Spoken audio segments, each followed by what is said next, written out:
Everyone welcome back to this video guys. पिछले video में हम लोगों ने रिएक्ट नेविगेशन को देखा था और इस वीडियो में हम लोग रिएक्ट के डायनेमिक नेविगेशन को समझने वाले हैं। डायनेमिक नेविगेशन के लिए समझाने का मतलब ये है कि अगर आपके पास जैसे सर्विस में कई सारे पेजेस सर्विसेज हैं और आप एक एक पर्टिकुलर सर्विस पर जाना चाहते हैं तो उसके लिए आपको डायनेमिक नेविगेशन की ज़रूरत पड़ेगी, क्योंकि रिएक्ट क्या है कि एक सिंगल पेज एप्लीकेशन है। तो यहाँ पर क्या है कि जैसे अगर आप इस कार्ड को अगर आप देखो ध्यान से, तो कार्ड के हम पर्टिकुलर डिटेल पेज पर जा सकते हैं और डिटेल पेज पर जाने के लिए क्या होगा, हमें एक कॉमन पेज बनाना होगा और उस कॉमन पेज पर जाएंगे तो पेज तो कॉमन होगा, पेज का स्ट्रक्चर तो कॉमन होगा, बट उसके अंदर जो डेटा आएगा पर्टिकुलर उस कार्ड से रिलेटेड आएगा। ठीक है, तो ये कहने का मतलब था और यही हमें इस वीडियो में करना है। तो रिएक्ट के डायनेमिक नेविगेशन को समझने के लिए हम लोग सबसे पहले चलते हैं अपने वी एस कोड एडिटर में और प्रोजेक्ट में आ गया हूँ। और यहाँ पर सबसे पहले जो हम लोग करने वाले हैं कि सबसे पहले जो पिछले वीडियो में पेजेस के अंदर हमने बनाया था अबाउट पेज और एक होम पेज बनाया था, तो अभी हम लोग क्या करेंगे, एक थर्ड पेज बनाएंगे सर्विस के लिए। तो मैंने एक सर्विस का पेज बना लिया है और इसमें दो पेज बनाएंगे। एक तो सर्विस का कॉमन पेज, सर्विस का पेज होगा स्पेशल, और दूसरा होगा कॉमन पेज जिसको हम सर्विस डिटेल के नाम से बनाएंगे। एक ये पेज हो गया और एक पेज और बनाएंगे यहाँ पर service detail page, service detail page .jsx करना है आपको। और बाकी यहाँ पर इस तरह से आप सर्विस के डिटेल पेज का हमने बना लिया और यहाँ पर भी कंपोनेंट डेवलप कर लिया। ठीक है, ये दोनों हमारा सर्विस का और सर्विस डिटेल पेज का कंपोनेंट क्रिएट हो चुका है यहाँ पर। ठीक है, तो अब इस कंपोनेंट को क्या करना है आपको कि आप अपने app.jsx में आ जाओ और यहाँ पर आने के बाद एज इट इज़ इसको कॉपी करना है और सर्विस के लिए भी हमें नेविगेशन बनाना है यहाँ पर। ठीक है, सर्विस हो गया और यहाँ पर इसको सर्विस कर दो। सबसे पहले सर्विस को इंपोर्ट करना होगा, सर्विस को हमने इंपोर्ट किया यहाँ से, सर्विस को इंपोर्ट कर लिया। ठीक है, और इसी तरह से सर्विस के डिटेल पेज को भी हमने इंपोर्ट कर लिया यहाँ पर। तो दोनों पेज को इंपोर्ट कर लिया है,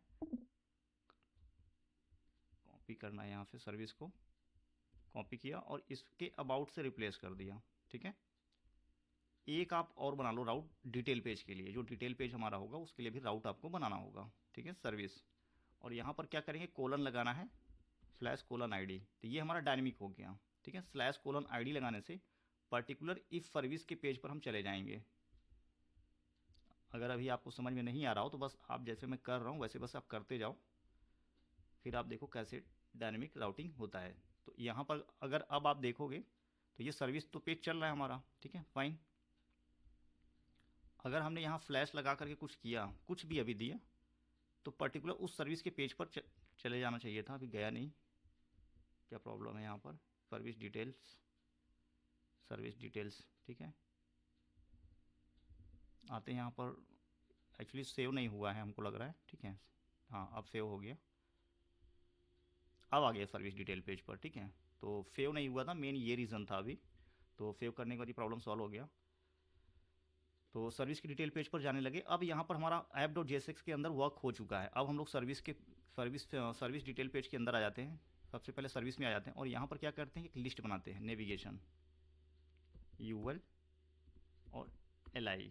ठीक है, और यहाँ पर क्या करेंगे, लिंक बनाना है। तो आपको सबसे पहले क्या करना होगा, लिंक को इम्पोर्ट करना है। कहाँ से, रिएक्ट राउटर डोम से लिंक को इम्पोर्ट कर लिया और इफ लिंक के अंदर यहाँ पर पेस्ट कर दो। ये हो गया हमारा सर्विस 1 और यहाँ पर क्या लगेगा 2, यहाँ पर क्या लगेगा 2, क्या लगाना है, सर्विस 1 के लिए /1 लगा दिया और इसी तरह से 1 2 3 के लिए हम लोग कर लेते हैं। 4 तक मैं लगाता हूँ, 4। ठीक है, तो यहाँ पर 2 किया, 3 किया एंड ये दिस 4, 2 3 एंड दिस 4। तो ये हमारा सर्विस पेज का ये जो पेज है हमारा, ये क्लिकेबल हो गया एक तरह से। ठीक है, आप किसी भी लिंक पर क्लिक करेंगे, इस पेज पर पर्टिकुलर इस सर्विस के पेज पर हमारा नेविगेट करवा रहा है। ठीक है, नेविगेट कर पा रहे हैं हम लोग। Okay fine. तो अब ये जो सर्विस डिटेल पेज है, यहाँ पर ज़्यादा कुछ नहीं करना। यहाँ पर क्या करना है कि आपको ये जो डायनेमिक किया हुआ है आईडी है, ये पर्टिकुलर आईडी है। ठीक है, ये पर्टिकुलर आईडी है। आईडी कैसे है? क्योंकि हमने यहाँ आईडी पास किया था इस पेज का, ठीक है, आईडी दिया था उस सर्विस से रिलेटेड। इस आईडी को डिटेल पेज के अंदर आपको रिसीव करना है, गेट करना है। तो क्या करो, यहाँ पर एक कॉन्स्ट करो आईडी, और आपको एक यूज़ परम्फ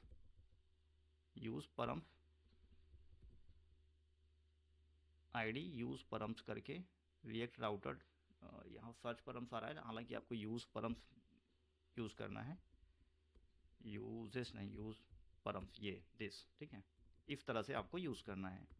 अगर इफ़ आईडी, अब यहाँ पर इफ़ एल्स कंडीशन से इसको बाइंड करना है। इफ़ आईडी, अगर हमें आईडी मिल गया परम्स में, यानी कि ये आईडी अगर हमें 4 रिसीव हो गया, 2 रिसीव हो गया, तो पेज कहाँ पर जाएगा? तो इसको रिटर्न करा देते हैं। रिटर्न अगर मिल गया तो H2 टैग लगा देते हैं यहाँ पर, first FEAR first detail page, search detail page for कर देते हैं, first detail for page for जो पर्टिकुलर आईडी है, कर्ली ब्रैकेट के अंदर ये आईडी को पास कर देते हैं। इससे पता चले कि इस आईडी के पेज पर चला गया है। अगर आईडी पास नहीं होता है तो कहाँ जाएगा? मेन पेज पर। इसको हम नेविगेट कर देंगे बाद में, अभी के लिए यहीं रहने दो आप, ठीक है, बाद में इसको देखेंगे कैसे इसको रिडायरेक्ट कर देंगे वापस से सर्विस पेज पर ही, मेन सर्विस पेज पर।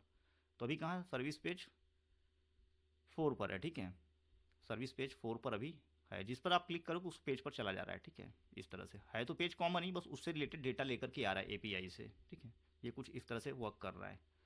तो अगले वीडियो में हम लोग देखेंगे, नेक्स्ट वीडियो में आफ्टर दिस, इसके बाद, कि जो ये डेटा लेकर के आ रहा है, जैसे 1 पर क्लिक किया तो 1 पेज के लिए डेटा लेकर के आ रहा है, 2 पर क्लिक किया तो सेकंड पेज के लिए डेटा लेकर के आ रहा है, पेज तो कॉमन ही है। 3rd पर क्लिक कर रहे हैं तो 3rd पेज के लिए डेटा लेकर के आ रहा है।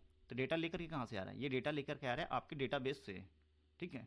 तो इसको हम लोग देखेंगे कि डेटाबेस से डेटा को किस तरह से लेकर के आते हैं। हम लोग कुछ फेक एपीआईज को यूज़ करेंगे, ठीक है, ओनली जस्ट फॉर प्रैक्टिस करने के लिए।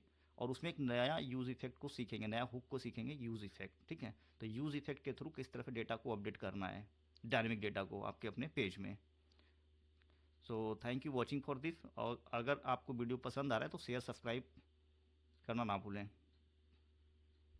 Thank you watching.